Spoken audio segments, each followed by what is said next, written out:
Hello my dear friends, இன்றைக்கி night நம்மளோட hall ticket release ஆக போகுது. அதுக்காக இன்றைக்கி நைட்டே நம்ம ஹால் டிக்கெட்டை பார்க்கணும் அவசியம் கிடையாது. நீங்கள் சீக்கிரம் தூங்குகிற பழக்கம் இருக்கிறவராக இருந்தால் நல்லா நிம்மதியாக தூங்குங்க. நாளைக்கு விடிய காலையில் எழுந்திரிச்சு பாருங்கள், ஹால் டிக்கெட் வந்திருக்கும், பார்த்தா போதுமானது.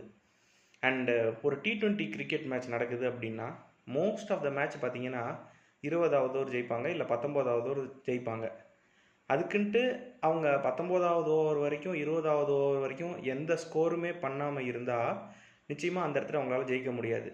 அப்போது என்னை பொறுத்த வரைக்கும் ஒரு T20 கிரிக்கெட் மேட்ச்சில் ரொம்பவே குரூஷியலான ஓவர் எதுன்னு நான் பர்சனலாக ஃபீல் பண்ணுறது 16வது ஓவரும் 17வது ஓவரும்.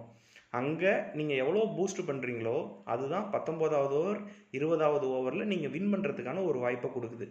அப்போ நம்ம பரீட்சையை செவ்வாய்க்கிழமை வச்சுக்கிட்டு இருக்கோம். அப்போ நாளைக்கு நாளான்னைக்கு தான் நமக்கு 17வது ஓவர் 18வது ஓவர் நடக்க போகுது.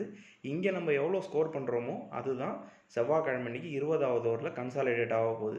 அதை தெளிவாக புரிஞ்சுக்குங்க. 2 நாள் அதிக அளவு உங்களால் எவ்வளோ தூரம் எஃபோர்ட் முடியுமோ, எவ்வளோ தூரம் திருப்பி உங்களால் ரிவைஸ் பண்ண முடியுமோ, எவ்வளோ தூரம் உங்களை நீங்களே பரீட்சித்து பார்க்க முடியுமோ அதை பண்ணுங்கள். நேற்றுக்கு வீடியோவில் நான் சொன்ன மாதிரி திருப்பி உங்களுக்கு தெரிஞ்சதையே போட்டு பார்த்து மனதளவில் உங்களோட தைரியத்தை வளர்த்துங்க. அதுக்கு நீங்கள் கொஞ்சம் எக்ஸ்ட்ரா டைம் ஸ்பெண்ட் பண்ணணும். இந்த 2 நாள் திரும்பி வராது, அதனால் அதை நீங்கள் ப்ராப்பராக ஸ்பெண்ட் பண்ணுங்கள்.